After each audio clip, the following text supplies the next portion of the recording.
Hello students, welcome to our channel PCB NEET. तो हमने last lecture में जाना था कि बेसिस ऑफ जेनेटिक्स क्या होते हैं, डीएनए क्या होता है, क्रोमोसोम क्या होता है, क्रोमेटिन क्या होते हैं, लोकस क्या होता है। अगर ये सब आपको नहीं पता तो आप लास्ट वीडियो में जाकर देख सकते हैं। उसके बाद हमने जाना था वेरिएशन किस वजह से आते हैं, सोर्स ऑफ वेरिएशन आखिर होता क्या है, और लास्ट में हमने जाना था कि यूजेस इन एग्रीकल्चर है क्या, जिसमें एग्जांपल पढ़ा था हमने साहिवाल काऊ। अगर आपने ये सब नहीं देखा है तो आप लास्ट वीडियो में जाके देख के आए, फिर ही आपको ये समझ आएगा।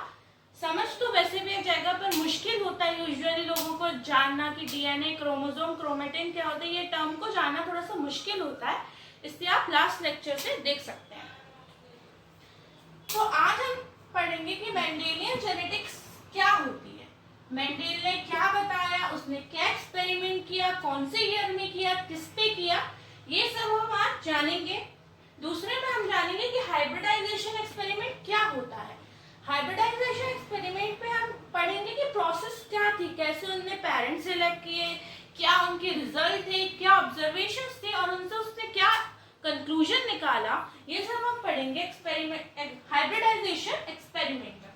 और लास्टली हम पढ़ेंगे कि लॉज कौन से दिए, क्या होता है लॉज, ये सब हम जानेंगे आज। तो हम अपने फर्स्ट टॉपिक से स्टार्ट करते हैं जो कि है मेंडेलियन जेनेटिक्स।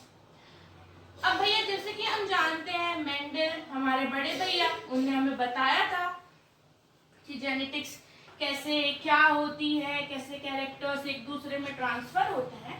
पर उसके पहले एक कॉन्सेप्ट था, उसको हम बोलते हैं pre Mendelian concept, right. Pre Mendelian, तो प्री मेंडेलियन कॉन्सेप्ट में माना जाता था कि जब पेरेंट्स से कैरेक्टर्स प्रोजेनी में आते हैं, उनके बच्चों में होते हैं, तो वो यूजुअली मिक्स हो जाते हैं। क्या बताया था कि कैरेक्टर्स यूजुअली मिक्स हो जाते हैं, ठीक है। बहुत सालों तक लोग मानते रहे कि भाई मिक्स हो जाते हैं, है ना, ऐसे पास नहीं होते, मिक्स हो जाते हैं। पर जैसे ही मेंडल साहब आए, हमारे बड़े भैया आए, सारे लोगों का भ्रम टूट गया। उनने बताया कि जो पेरेंट्स से प्रोजेनी में कैरेक्टर्स आते हैं वो ऐसे के तैसे ट्रांसफर होते हैं, उनमें मिक्सिंग शो नहीं होती है। जैसे वो पेरेंट्स में थे वैसे की वैसे वो उसमें ट्रांसफर हो जाएंगे हमारे प्रोजेनी में, उनमें मिक्सिंग नहीं होगी। तो इसने बताया कि parent does not show blending, इसमें जो कैरेक्टर्स होते हैं उनकी ब्लेंडिंग नहीं होती। अब भैया सब सोच में पड़ गए, है ना। बहुत उन्होंने एक्सपेरिमेंट किया था, उनका एक्सपेरिमेंटल ईयर पूछा जा सकता है 2017 में पूछा था, ठीक है। एक्सपेरिमेंटल ईयर मैं उसको हाईलाइट करके लिख दूंगी, एक्सपेरिमेंटल ईयर क्या था, 1865 उनका एक्सपेरिमेंटल ईयर था। ये 2017 नीट में आया था, हो सकता है दोबारा पूछा जाए, इंपॉर्टेंट है, आप इसको याद कर लीजिए। अब उन्होंने बता दिया कि कैरेक्टर ब्लेंडिंग शो नहीं करते हैं। अब लोग कैसे मान लेंगे, एक कोई नया आएगा एकदम तो उसकी बात थोड़ी मान लेंगे, नहीं मानेंगे ना। तो 3 साइंटिस्ट थे जिनने रीडिस्कवरी करी मेंडल के कॉन्सेप्ट की 1990 में। 3 साइंटिस्ट थे, रीडिस्कवर्ड मेंडेलियन कॉन्सेप्ट।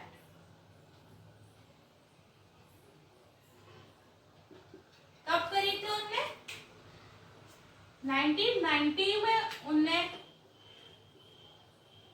रीडिस्कवर किया। उनने बताया कि भाई जो मेंडल ने एक्सपेरिमेंट किया था वो हमारे एक्सपेरिमेंट में भी आ रहा है, तो कहीं ना कहीं मेंडल का एक्सपेरिमेंट सही था। अब मेंडल ने इतनी मेहनत करी, उसने सारे वो दिए, सब चीजें बताई, पर क्या फायदा, जब तक तो चले गए थे मेंडल। पर 3 साइंटिस्ट ने उसकी डिस्कवर करी। उन 3 साइंटिस्ट में था एक टेसेलमान, अब इसको आप जो भी पढ़ते हो, मैं तो यही पढ़ती हूँ, टेसेलमान,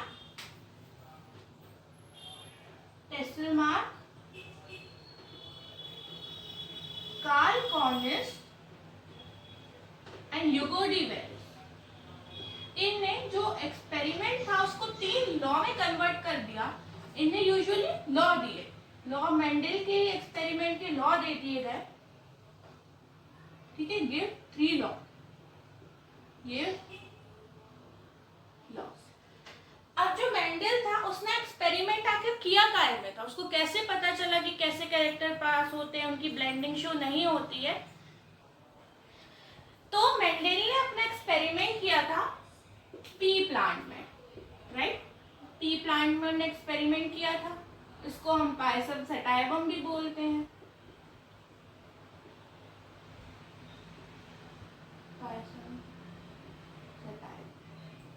पर अब बहुतों के मन में आएगा भाई पी प्लांट ही क्यों, बनियान ट्री में कर लेता, या एप्पल के ट्री में कर लेता, ऑरेंज के ट्री में कर देता, भाई पी ही क्यों चूज किया। तो हम इसको जानेंगे कि उसने पी ही प्लांट आखिर यूज क्यों किया। तो वाई पी प्लांट, कोई और प्लांट कर सकता था पर उसने पी ही प्लांट किया, राइट। तो एक क्वेश्चन आता है भैया वाई पी प्लांट, ऑरेंज कर लेता ना, हाँ, अब हम पी प्लांट ढूंढे, तो पी प्लांट में क्यों करा। एक्चुअली जो पी प्लांट होता है वो बायसेक्सुअल प्लांट होता है, एक ही प्लांट में फीमेल भी होता है मेल भी होता है, इसलिए उसने चूज किया, क्योंकि 2 अलग अलग प्लांट नहीं लाने पड़ेंगे ना पी के, एक ही प्लांट से काम हो जाएगा, इस क्योंकि वो होता है बायसेक्सुअल प्लांट होता है।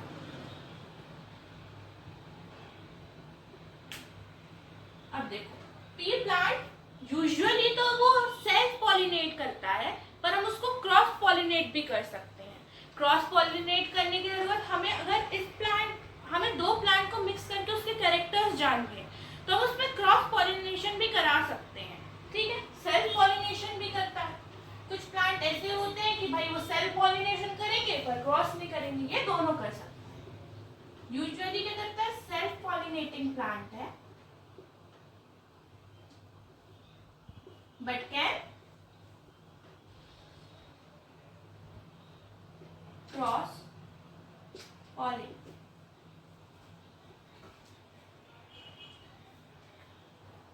थर्ड पॉइंट है कि इसकी लाइफ साइकिल जो होती है बहुत छोटी होती है, एक ही सीजन में कंप्लीट हो जाती है। अब कैसे, अगर हम बनियान ट्री ले लेंगे, अरे 100 सालों तक तो वो फ्लावर्स ही नहीं देगा, हमको फ्रूट ही नहीं देगा, तो क्या 100 साल तक कोई जिएगा उसके कैरेक्टर जानने के लिए, नहीं। इसलिए क्या होगा, सिंगल सीजन में इसकी लाइफ साइकिल कंप्लीट हो जाती है। बनियान ट्री देखेंगे तो उसके 100 साल लगते उसको फ्लावर होने में, आजकल 100 साल कोई नहीं जीता, पहले के जमाने में जीते थे, तो मेंडल भी नहीं जीता, खत्म हुए थे मेंडल, चले गए ऊपर, ठीक है।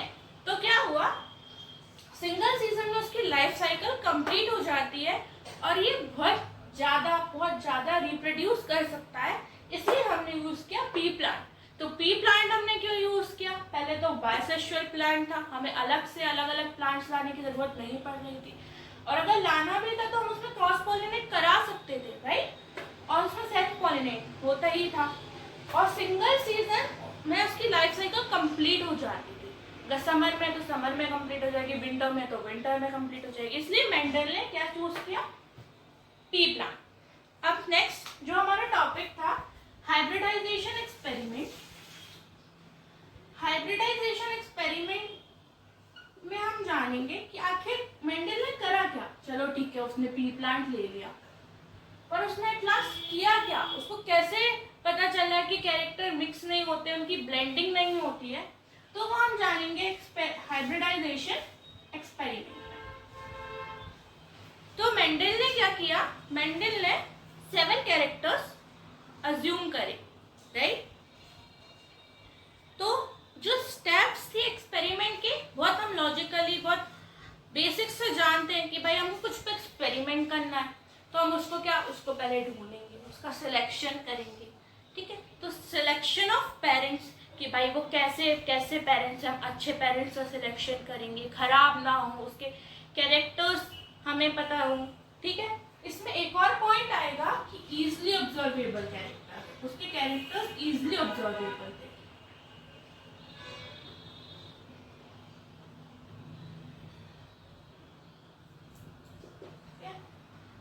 तो हाइब्रिडाइजेशन एक्सपेरिमेंट में सबसे पहली प्रोसेस क्या होगी कि भाई हम जानेंगे कि उसके पेरेंट्स का सिलेक्शन करेंगे ना, कि अच्छी ब्रीड का क्रॉस कराना है हमको, बुरी नहीं होनी चाहिए, एक पर्टिकुलर कैरेक्टर उसमें होना चाहिए।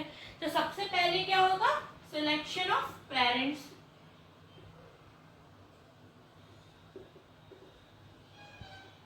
ऑफ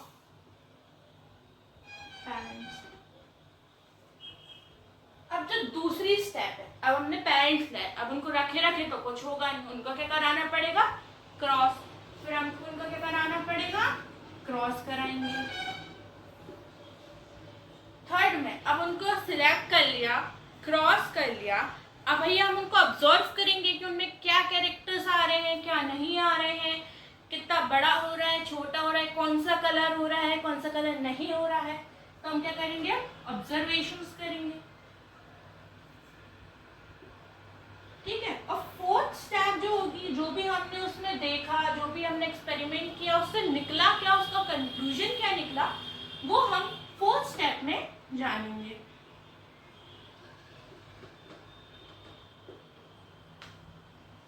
आपके पास 30 सेकेंड्स है, आप इसको पॉज करके राइट इट डाउन कर सकते हैं।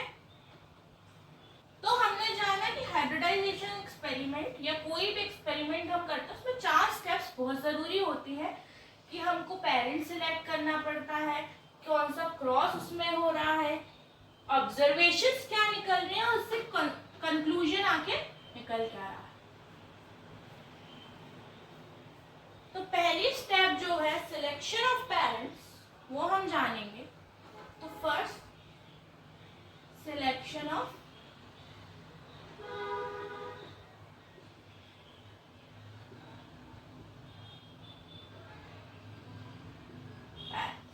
Mendel selected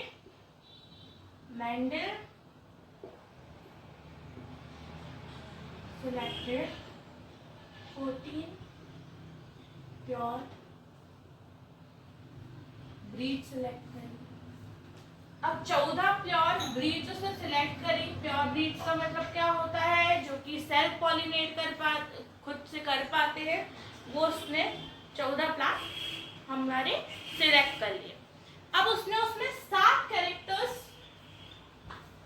कंसीडर करें, राइट। मेंडल ने उसमें क्या करें 7 कैरेक्टर्स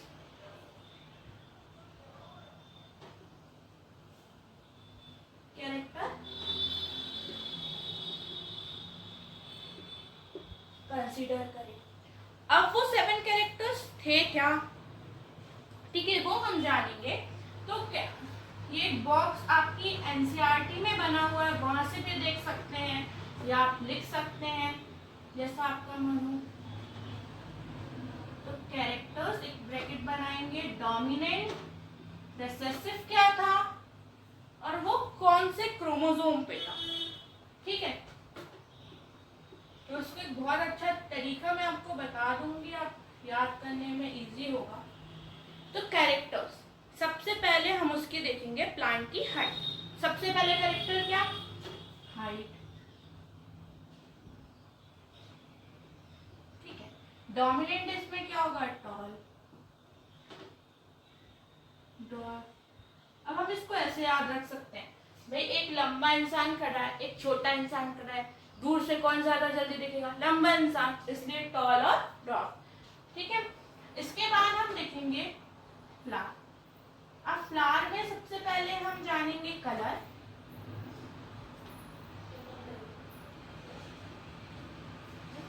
फिर उसकी पोजीशन लिखेंगे।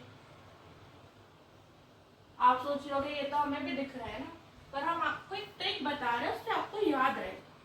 अब इसके बाद हम डालेंगे पॉट, ठीक है। तो पॉट में अब देखो, इसमें कलर देखा पहले, पॉट में पहले शेप लिखेंगे। सबर रखो, इसका भी क्यों बता रही हूँ ऐसा समझ आएगा। पॉट में शेप पहले, फिर कलर, और इसके बाद हम जानेंगे सीड। सीड में भी शेप पहले, फिर अब फ्लावर। फ्लावर में कलर, अगर वो उसमें कोई कलर नहीं है तो वो रिसेसिव होगा, अगर उसमें कोई से कलर की जीन है तो वो ऑफ कोर्स डोमिनेंट होगी। तो फ्लावर में पी की बात हो रही है पी के फ्लावर की बात हो रही है, तो कलर इसमें डोमिनेंट क्या होगा, वॉयलेट, और रेसेसिव क्या होगा, व्हाइट, राइट। इसके बाद पोजीशन, पोजीशन एक्सियल और टर्मिनल। टर्मिनल मतलब आखिरी, आखिरी मतलब रेसेसिव, ऐसे याद रख सकते हैं। पोजीशन में भी एक्सियल, अरे अब देखो, अब यूजुअली पॉट और सीड के कलर में कंफ्यूज हो जाते हैं कि आखिर क्या है, कैसे है। पहले तो हम इसका शेप देख लेते हैं, राइट, कि शेप कैसा है, क्या है। तो शेप में कंस्ट्रक्टेड, अब कंस्ट्रक्टेड से हमको क्या मतलब चल रहा है कि कॉन्ट्रैक्ट हो रहा है, हम ऐसे समझ सकते, उसका मतलब तो वो नहीं होता, बस सिकुड़ रहा है। सिकुड़ना मतलब recessive. And wrinkle, inflated, inflated मतलब खुला हुआ, मतलब डोमिनेंट, तो ये हो जाएगा इन्फ्लेटेड, रिकंस्ट्रक्टेड। अब कलर, कलर पॉड में ओ आ रहा है, POD, पॉड में ओ आ रहा है, देखो पॉड में ओ आ रहा है, येलो में ओ आ रहा है, ठीक है। सीड में ओ नहीं आ रहा है ना, और ग्रीन ई आ रहा है, ई आ रहा है, उसमें ओ आ रहा है, पर जिसमें ओ होगा उसका डोमिनेंट ओ वाला नहीं होगा, ई वाला होगा। और जिसमें सीड में ई है तो इसका डोमिनेंट ई वाला नहीं होगा, इसका डोमिनेंट ओ वाला होगा। आप सोचोगे पागल सी बातें कर रहे हैं, पर ये चीज हमेशा याद रहती है। मेरे को तो ऐसे ही मैंने खुद से बनाया तो मुझे याद है, आप भी कोशिश करना, शायद याद रहे। तो इसमें ओ है तो इसमें डोमिनेंट येलो वाला नहीं होगा, तो कौन सा वाला होगा, ग्रीन वाला होगा, ठीक है। और इसमें ई है तो इसमें डोमिनेंट ई वाला नहीं होगा, ओ वाला होगा। अब इसका शेप सबको पता रहता है, round and wrinkle, wrinkle wrinkle बूढ़ा हो गया, बूढ़ा हो गया मतलब ऐसे। अब इसके क्रोमोसोम हम एक नंबर की तरह याद करेंगे, 414571, 414571, 41444571, 41444571। तो आप इसको नोट कर लीजिए, फिर हम इसके सेकंड स्टेप पे आएंगे जो कि होगा क्रॉस।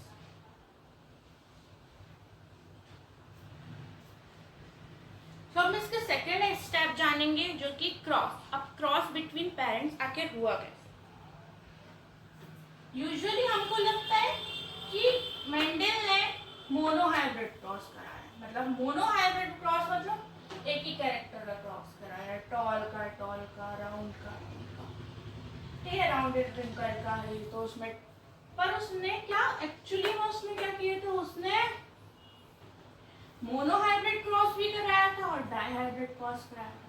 यूजुअली मैं भी पढ़ती थी तो मुझे लगता था कि भाई मेंडल, हम टॉल ड्रॉफ पढ़ते रहते थे तो लगता था कि यार उसने एक ही क्रॉस कराया होगा जो कि मोनोहाइब्रिड क्रॉस होगा, पर उसने डाइहाइब्रिड क्रॉस भी कराया था। तो सेकंड स्टेप है क्रॉस बिटवीन पेरेंट्स। तो ये इंपॉर्टेंट पॉइंट है कि उसने मोनोहाइब्रिड भी कराया था,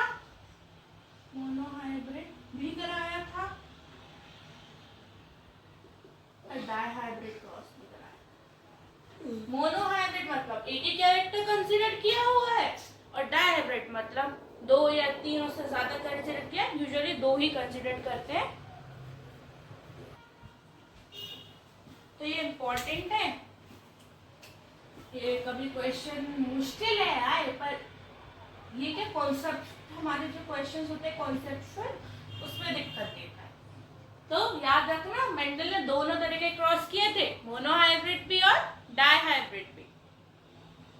तब उनने क्रॉस करा। तो उनने क्या किया, पहले प्योर पेरेंट्स लिए, प्योर पेरेंट्स जिसमें कोई मिक्सिंग नहीं, मिक्सिंग वैसे भी नहीं होती है, प्योर पेरेंट्स लिए, टॉल टॉल मतलब होमोजाइगस पेरेंट्स। अब उसने कराई इनकी सेल्फिंग, इनको क्रॉस कराया, उसने क्रॉस कराया तो इसको ना टॉल प्लांट मिला, ठीक है, F1 जनरेशन, इसको क्या मिला, टॉल प्लांट मिला। फिर से इसने जो इसका क्रॉस कराया, इसकी सेल्फिंग कराई, सेल्फिंग मतलब आपस में ही इसको क्रॉस कराया, तो इसको क्या दोनों कैरेक्टर्स मिल गए,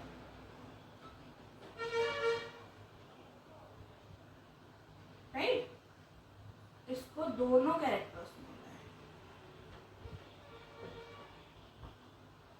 3:1 के रेशियो में। ये तीनों टॉल दे रहे थे और ये वाला प्लांट डॉर्फ दे रहा था।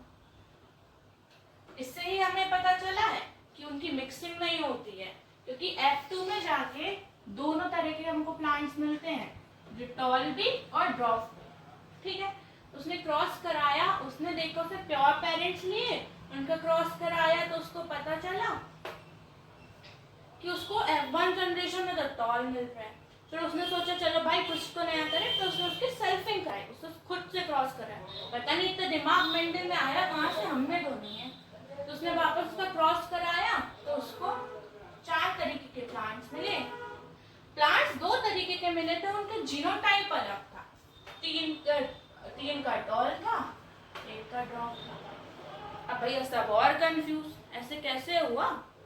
तो उसने अपने एक्सपेरिमेंट में बताया कि ब्लेंडिंग नहीं होती है, जैसे पेरेंट्स से प्रोजेनी में पास होते, जनरेशन में पास होते हैं, तो उनके अलग अलग कैरेक्टर्स भी हमको दिखते हैं। आपको कंफ्यूजन ना हो इसलिए मैं यहाँ पे लिख देती हूँ, T is for tall और small t for dwarf। अब क्रॉस हो गया, उन्हें पेरेंट्स सिलेक्ट कर लिए, 14 प्योर ब्रीड सिलेक्ट करी थी, 7 कैरेक्टर सिलेक्ट करे थे, उन्होंने क्रॉस करा लिया। अब थर्ड जो था उनके ऑब्जर्वेशंस क्या थे? अब उन्होंने करा तो लिया, सब क्रॉस करा लिया, उनको ऑब्जर्व क्या हुआ, राइट?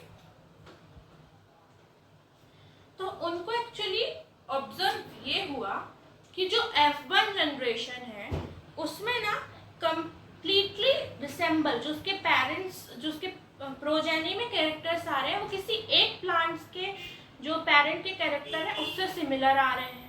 पर जैसे ही उसने F2 में F2 जनरेशन के लिए उसने सेल्फिंग कराई F1 के, जो उसका F1 के रिजल्ट से, तो उसको पता चला कि नहीं, जब हम क्रॉस करा रहे हैं दूसरी जनरेशन के लिए तो हमें दोनों पेरेंट्स के कुछ ना कुछ कैरेक्टर्स मिल रहे हैं। तो इसको हम लिखेंगे, पहले उसने देखा कि F1 में क्या हो रहा था, रिसेंबल्स ओनली 1, बट जब उसने सेल्फिंग कराई तो वो भी शॉक्ड हो गया, भैया मैंने टॉल की कराई थी, इसमें डॉर्फ कहाँ से आ गया? तो उसको पता चला कि जो F1 में थे उसमें दोनों ही जीन प्रेजेंट थे, कैपिटल टीबी और स्मॉल टीबी। पर जब उसने F1 कराई तो उसका जो स्मॉल टी वाला था वो डोमिनेट कर रहा था, इसलिए टॉल आया। जैसे ही उसने सेल्फिंग कराई तो इसके 50% चांसेस होते हैं, ये आगे हम लॉ में पढ़ेंगे, 50% चांसेस होते हैं। तो इसमें हमको टॉल भी मिल रहे थे और ड्वार्फ भी मिल रहे थे। टॉल ऑफ कोर्स ज़्यादा मिलेंगे क्योंकि वो डोमिनेट कर रहे हैं, तो उसमें ड्वार्फ भी मिल रहे थे। F2 जनरेशन में उसको क्या पता चला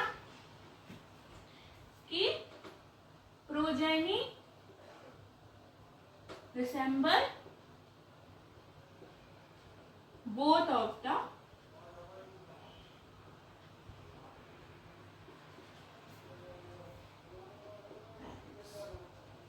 ठीक है, इसका रेशो आता है ये इसका फिनोटिपिक रेशियो है 3:1। ठीक है, उसने सिलेक्ट कर लिया, क्रॉस कर लिया, अपना ऑब्जर्वेशन कर ली। अब उसने क्या कंक्लूजन क्या दिया, तो सब कर लिया, उसमें समरी हम कहते हैं ना, कंक्लूजन उसने क्या दिया इस चीज का। इसने कंक्लूजन दिया कि पेरेंट से प्रोजेनी कोई ऐसी एक चीज है, कुछ ऐसी एक चीज है जो कि पेरेंट से प्रोजेनी विदाउट मिक्सिंग, उसमें कोई मिक्सिंग नहीं हो रही है, वो पास हो रही है। उसने उसको नाम दिया फैक्टर्स। तो आपके एनसीईआरटी में एक स्टेटमेंट लिखा हुआ है, something being stably passed from parents to progeny known as factors. Mendel को जब नहीं पता था जीन क्या होती है, तो जीन की डिस्कवरी बाद में हुई थी, तो जो फैक्टर्स जो मेंडल ने बोला वो ही जीन है। तो क्या बोला कंक्लूजन मेंडल ने कि समथिंग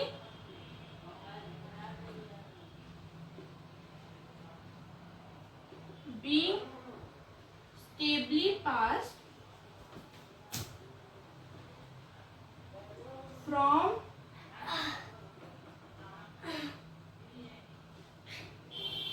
parents to progeny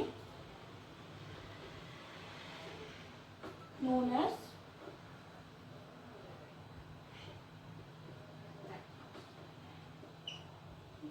और ये फैक्टर्स ही जो हम जीन बोलते हैं वो है। आज में मेंडल को जब पता नहीं था जीन क्या होती है, तो फैक्टर ही क्या है भाई, जीन है। इनडायरेक्टली उसने ये बताया कि मेरे में जो कैरेक्टर्स हैं वो मेरे पापा में नहीं है, पर मेरे शायद दादाजी में थे, या मेरी मम्मी में नहीं है, मेरी नानी जी में थे। तो वो जो चीज़ है वो मेरे में नानी से मुश्तक विदाउट उसमें डिस्टर्बेंस, कुछ भी उसमें बदलाव नहीं हो, पास हुए हैं। हो सकता है कि वो मेरी मम्मी में या मेरे पापा में वो कैरेक्टर्स दिखे नहीं, पर वो मुझ में दिख रहे हैं। तो ये सब उसमें जेनेटिक्स मेंडल ने हमको बताया। आप नोट इट डाउन कर लीजिए।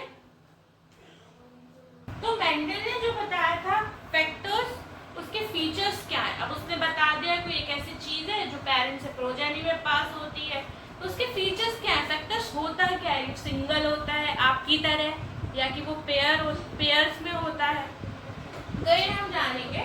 तो भाई देखो, फैक्टर अकेला नहीं होता, आपकी तरह वो अकेला नहीं है, ठीक है, उसके पास वो पेयर में होता है, उसके पास उसका पार्टनर भी होता है। तो क्या हमेशा ऑकर होगा पेयर में।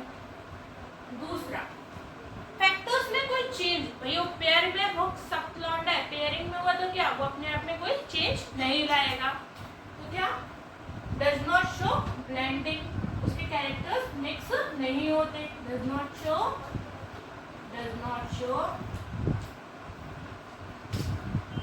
बड़ा है भाई फैक्टर्स, मामूली चीज समझ रखियो, सख्त लौंडा है नहीं होता, ब्लेंडिंग नहीं होती, उसमें मिक्सिंग नहीं होती। अब फैक्टर्स, अब उसमें जब भैया उनका ब्रेकअप कब होगा, जब वो सेग्रीगेट होंगे, जब वो गैमेट में ट्रांसफर होंगे, ठीक है। तो factors segregate during gamete formation, उनका ब्रेकअप होगा विचारों का। Factors segregate during gamete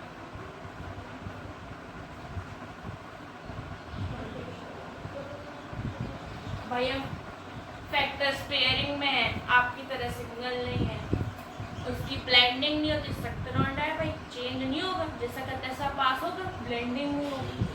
factors segregate कब होते हैं, गैमेट फॉर्मेशन में होते हैं। सिमिलर पेयर्स ऑफ फैक्टर्स होते हैं। डिसिमिलर मतलब तो एक क्रोमोसोम है, उसमें दो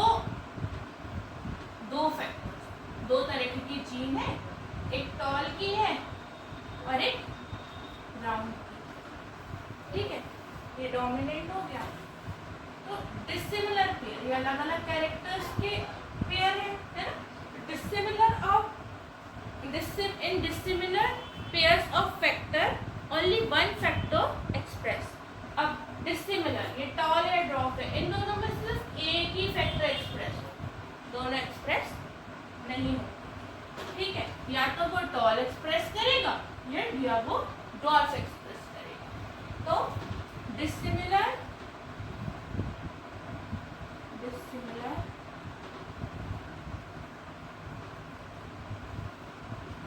in dissimilar pairs of factor only one character express। अगर वो टॉल है तो टॉल ही एक्सप्रेस, अगर उसमें टॉल की जी ने टॉल एक्सप्रेस करेगा, डॉट की जी ने डॉट के एक्सप्रेस करेगा, दोनों साथ में एक्सप्रेस नहीं करेगा कि भाई टॉल है नमक कैसे करेगा, भाई भगवान थोड़ी है एक ही टाइम पे एक ही चीज बता सकता है। तो आज के लिए हम अपना लेक्चर यहीं पे कंप्लीट करते हैं।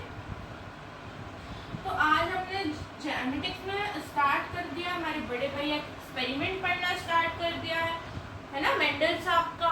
उन्हें हाइब्रिडाइजेशन एक्सपेरिमेंट कैसे किया कैसे नहीं किया ये सब हमने जाना, और हमने पढ़ा features of factors. Next lecture में हमें करना तो इसी लेक्चर में था लॉस, पर हम नहीं कर पाए क्योंकि वीडियो एक्चुअली बहुत लंबा हो जाएगा, बहुत बोरिंग भी हो सकता है। बोरिंग हम होने नहीं देंगे पर हो सकता है। तो हम नेक्स्ट लेक्चर में हम जानेंगे कि 3 लॉ के थे क्या, मेंडल ने 3 लॉ दिए क्या, कैसे थे, उसमें उन्होंने क्या समझाया वगैरह वगैरह, हम नेक्स्ट लेक्चर में जानेंगे। अगर आपको ये लेक्चर अच्छा लगा हो तो आप सब्सक्राइब कर लीजिएगा हमारा channel. Thank you very much. Like भी करते हैं या करें।